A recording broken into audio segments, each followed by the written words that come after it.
A high-pressure diesel fuel pump on a modern truck can run over 30,000 pounds per square inch at wide-open throttle. And the only thing lubricating it is the fuel itself. That fuel has gotten measurably worse at that one job since 2006, the year the U.S. mandated ultra-low sulfur diesel. Search Bosch CP4 failure, and you'll find the result. A pump that comes apart from the inside, sending metal shrapnel through every line and injector in the system. Parts alone to fix that on a 6.7 power stroke run over $5,500. With labor, some owners are looking at $10,000 to $15,000. You're about to see actual third-party lab data on 5 products that claim to prevent exactly that failure. And only one of them is worth skipping. Every fuel system in a modern diesel truck is being asked to run at higher and higher pressure. Because higher pressure means better atomization, which means fewer emissions and a quieter engine. The fuel hasn't kept pace with that demand. Ultra-low sulfur diesel stripped out a real amount of natural lubricity when it became mandatory, and the industry knows it. Which is exactly why a minimum lubricity standard now exists for every gallon sold in the U.S., enforced right at the terminal before that fuel is ever released to a gas station. The question this video actually answers is whether an aftermarket additive can close that remaining gap, and which ones are worth the money if it can. Think about what's actually happening inside that pump every time you drive. It's a precision metal component moving fast under enormous pressure, with nothing between the moving parts except whatever film of lubrication the fuel itself provides. There's no separate oil reservoir protecting it the way there is in your engine. The fuel is doing double duty, powering combustion and lubricating the exact component that delivers it. And modern regulations quietly made that second job harder without changing what most people are putting in their tank to compensate. My name's Walt Renner. Normally on this channel I run a full countdown, 10 brands, sometimes more, worst to best. This time I'm working from something better than my usual sourcing, and I want to walk you through exactly why before the results. Because the evidence here is stronger than almost anything I've covered on this channel. 2 channels, Repair Geek and Lake Speed Jr., who runs an oil analysis lab, paid Southwest Research Institute, one of the largest independent testing labs in the world, to run the exact same tests every gallon of diesel sold in this country has to pass. Not opinions, not a bottle held up to a camera, actual lab numbers. I want to be straight with you about why this particular test matters more than most of what gets called testing on this platform. Running this kind of analysis isn't cheap. Each sample cost roughly $800 to process, with a wear scar test and the cetane test each billed separately on top of that base cost, for 5 products plus a control sample, adding up to real money spent on lab time alone before either channel earned $1 back from the video itself. That's real money spent specifically so nobody watching had to guess. Most channels can't or won't spend that, which is exactly why most of what passes for diesel additive testing online is somebody's personal truck and a strong opinion, dressed up to look like a comparison. Before I go any further, I want to mention something once because it matters, and then I won't bring it up again. There's more to how I actually run these investigations than fits into any single video. The full bench test breakdown, how I source and verify every number before it goes in a script, the products that get ruled out before they ever make a list. I wrote it all up on my website, links just below. I won't mention it again. If it interests you, it's there. Here's exactly what was tested and how, because you should be able to check this instead of just trusting it. 2 lab tests, run on plain pump diesel bought locally in San Antonio. Then run again on that same batch of fuel treated with each product at the standard dose printed on the bottle, not the higher performance dose several of these products also offer. The first is ASTMD 6079, the high-frequency reciprocating rig, which drags a ball across a flat surface inside the fuel and measures the resulting wear scar in microns. Smaller scar, better lubrication, less wear on your actual fuel pump. The second is a cetane number test, which measures how completely and how quickly the fuel actually ignites. Higher cetane generally means a more complete burn, which means less carbon buildup clogging your EGR system and your diesel particulate filter over time. Untreated pump diesel came back at a 490 micron wear scar and a cetane number of 57.6, already comfortably above the legal minimum on both counts. Every product from here gets measured against that exact baseline. Same fuel, same conditions, same lab. Here's the shape of what's coming. 2 products didn't earn their spot, and I'm covering both fast because the evidence doesn't need much room to make its point. Then I'm spending real time on 4 that did, ranked by how much they actually moved the numbers. Worst improvement to best. It's worth saying plainly why the avoid side of this video is so short. Most of this niche assumes every category needs a long list of failures to justify a video. Brands pad it on just to hit a round number. This category didn't produce that many real failures, because most of what's sold here is, at minimum, functional. The honest story in diesel additives isn't half of these are scams. It's almost all of them do something, and the real question is how much, for how much money. Stanadyne Performance Formula is the one to skip, and this one stings a little, because Stanadyne is a genuinely recognized name in diesel fuel systems, not some no-name bottle off a gas station rack. Lab results didn't back the reputation up.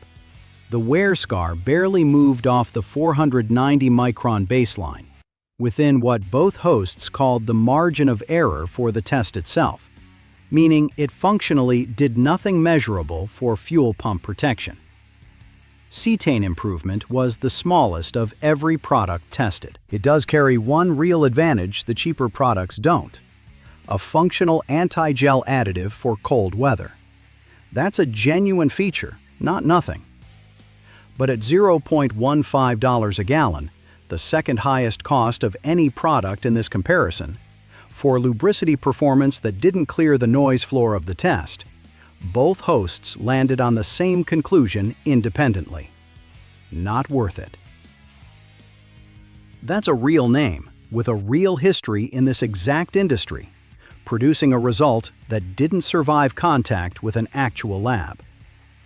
It's worth sitting with that for a second before moving on, because it's the clearest example in this entire test of the gap between a brand's reputation and what a controlled measurement actually shows. Reputation gets built over decades and can outlast the specific formula that earned it in the first place. Seafoam is the second one to skip, and the reasoning here is different, worth being upfront about. This isn't lab data. Seafoam has a genuine broad reputation built over 65 years, trusted by professional mechanics across gas and diesel applications alike. And it wasn't part of the Southwest research test round. What it does have against it is a real, repeated pattern from diesel-specific owner communities, TDI forums in particular, warning against using it in a diesel fuel system specifically, despite the general-purpose marketing on the bottle. A product built and proven for one job doesn't automatically transfer to a different one just because the label says it can. I'm flagging this one at a lower confidence than everything else in this video, because it's real, repeated owner consensus, not a controlled lab result. and you deserve to know the difference in how solid that evidence actually is. The distinction matters practically, not just academically. If seafoam has genuinely worked for you in a gas engine, that experience is real, and this doesn't contradict it. The specific warning is about diesel fuel systems, the high-pressure, tight-tolerance components this entire video has been built around, where a product formulated with gasoline engines primarily in mind may simply not be the right chemistry for the job. Now, here's what actually earned a real recommendation. All four backed by the same lab, the same baseline, the same test conditions. Hotshot Secret Everyday Diesel Treatment is the budget pick, and it's an honest one. It's the cheapest product in the entire test at $0.05 a gallon, and it moved the wear scar from 490 down to 450 microns. A real measured improvement, just the smallest of the four winners. Cetane improvement followed the same pattern, real but modest. This is genuinely the easiest product on this list to find, sitting on shelves at Walmart alongside motor oil and wiper fluid.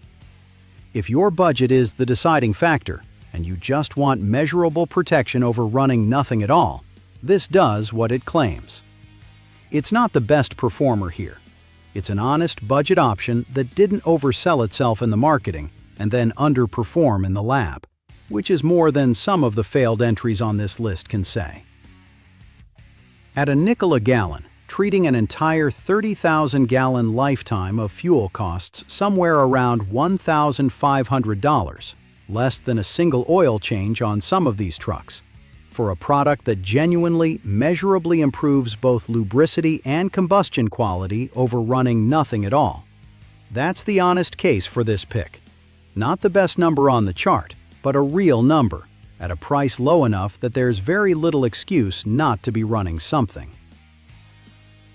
Power Service Diesel Clean and Cetane Boost earned third place, and it's the cetane specialist of the group. It pushed the wear scar down to 430 microns, a solid, real improvement. And it delivered the single highest cetane lift of every product tested, from the 57.6 baseline up to 63.8. That's the best combustion improvement in this entire comparison, meaning the most complete, cleanest burn of anything on this list, which translates directly into less carbon accumulating in your EGR system and your DPF over time. At 0.10 a gallon and available almost anywhere diesel additives are sold, this is the pick if cleaner combustion and reduced regen frequency matter more to you than squeezing out the absolute maximum lubricity number. Worth noting directly, this is also one of the most recognizable names in this entire category, the kind of bottle that's been sitting on shelves at every truck stop and auto parts store for years. Unlike Stanidine, that recognition actually held up under lab conditions here, which is exactly the kind of confirmation this channel exists to check for, rather than assume. Arcoil AR6500 earned second place, and it's the value play among the four winners. The wear scar dropped to 360 microns, the second best lubricity result of anything tested, a meaningfully bigger jump than either of the two products ranked below it. Cetane improvement was solid, ahead of Hotshots, just behind Power Service. At 0.11 a gallon, barely a penny more than Power Service, you're getting close to the best lubricity protection in the entire test for budget tier pricing. The oil analyst running these tests noted this is also the product he sees referenced most often in real customer used oil analysis, more than any other single brand, which is a second independent data point beyond the lab numbers themselves. One honest caveat worth including rather than quietly leaving out. The chemical analysis on this sample also came back with an unusually high iron reading, an anomaly the lab re-ran once to confirm it wasn't a fluke, and it repeated. Neither host could fully explain it, and it doesn't match the pattern showing up in that same analyst's broader base of customer oil samples using this product. So the working theory is a single unusual bottle rather than a systemic issue. But it's an open question rather than a closed one, and you deserve to know that rather than have it smoothed over into a clean recommendation. Optilube XPD All-in-One took first place, and it wasn't close. The wear scar dropped from the 490 micron baseline all the way down to 245 microns, literally cutting it in half, the single biggest lubricity improvement of any product in the entire test by a wide margin. Cetane improvement landed just behind Power Service's result, close enough that the two are functionally tied at the top of that measurement too.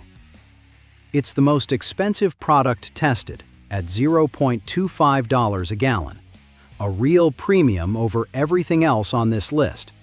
And it also includes an anti-gel rated down to -10 degrees Fahrenheit, a genuine cold weather feature that helps justify part of that cost. Cutting a wear scar in half isn't a marketing phrase. It's a direct, measured signal that this product is meaningfully extending the working life of the single most expensive component in your fuel system, the one that costs 5 figures to replace if it fails. This is the pick for somebody who's already decided they're keeping the truck long-term, past the point where a resale value calculation matters more than a repair avoidance calculation. At a quarter more per gallon than the cheapest option on this list, it's not the obvious choice for every driver. For the person planning to put 300,000 hard miles on one truck, the lab data says this is where that extra cost is actually buying something real. Run the actual math before any of these numbers feel abstract. A truck running 300,000 miles at 10 miles per gallon burns 30,000 gallons of fuel over its life. At Optilube's price, the most expensive product on this entire list, that's $7,500 spent on additive across the truck's whole lifespan. A single high-pressure pump failure on a 6.7 Power Stroke runs $10,000 to $15,000 with labor. Even buying the most expensive protection available, for the truck's entire life, you're still coming out thousands of dollars ahead of a single failure that additive is specifically designed to help prevent. Cheap insurance is the honest way to describe it, and that's true even before factoring in that Hot Shots, the budget pick, costs a fraction of that same lifetime total. Put the 4 winners side by side on that same lifetime math, and the gap gets easier to see. Hot Shots comes to roughly $1,500 over 30,000 gallons. Power Service and Arc Oil land close to each other, both in the $3,000 to $3,300 range. Optilube tops out around $7,500. Every single one of those numbers, including the most expensive, is still smaller than the low end of a single pump replacement bill. That's not a coincidence. That's the entire premise these products are selling. And in this specific case, the lab data actually backs the premise up instead of just repeating it. Here's the one thing worth carrying past this specific list of 5 products. Lubricity and cetane are 2 genuinely different jobs, and not every additive is actually trying to do both equally. Power Service leans hardest into combustion quality. Optilube and Arc Oil lean hardest into wear protection, with Optilube pulling meaningfully ahead on that specific number. None of that shows up clearly on a bottle label, which mostly just claims improves performance, without telling you which specific performance it's actually measured to improve. Before you buy any fuel additive, in this category or any other, ask which specific problem you're actually trying to solve, and look for a number attached to that specific claim instead of a general promise sitting on the front of the bottle. One more thing, and I'm telling you what's being left out on purpose instead of quietly skipping past it.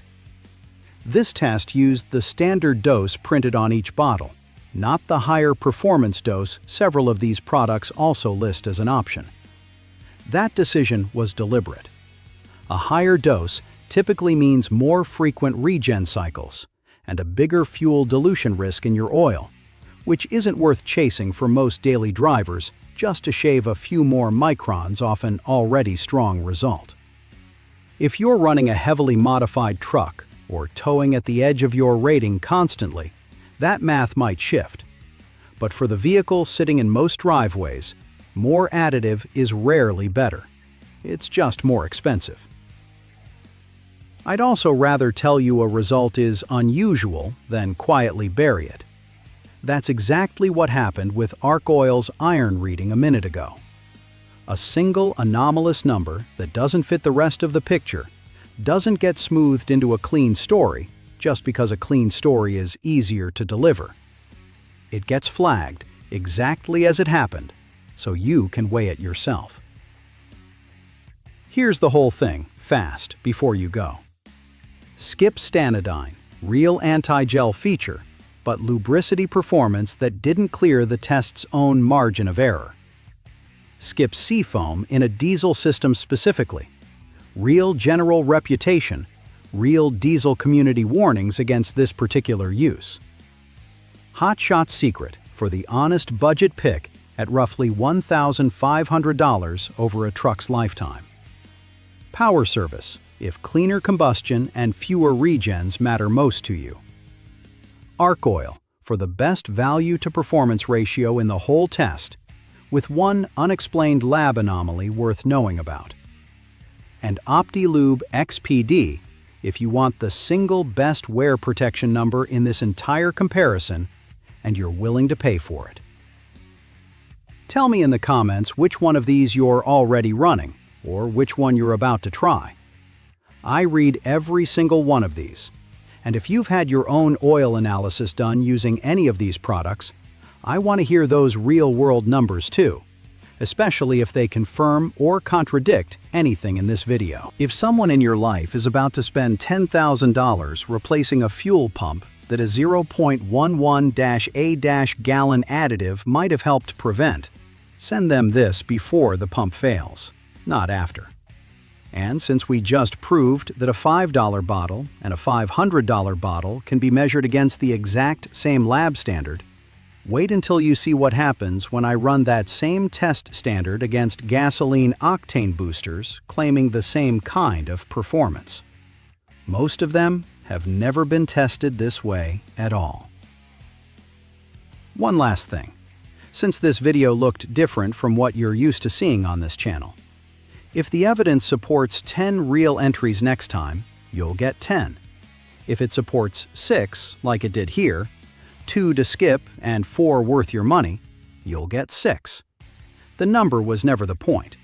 The evidence behind it was, and a shorter list backed by an actual research lab beats a longer one built on nothing but a bottle and an opinion.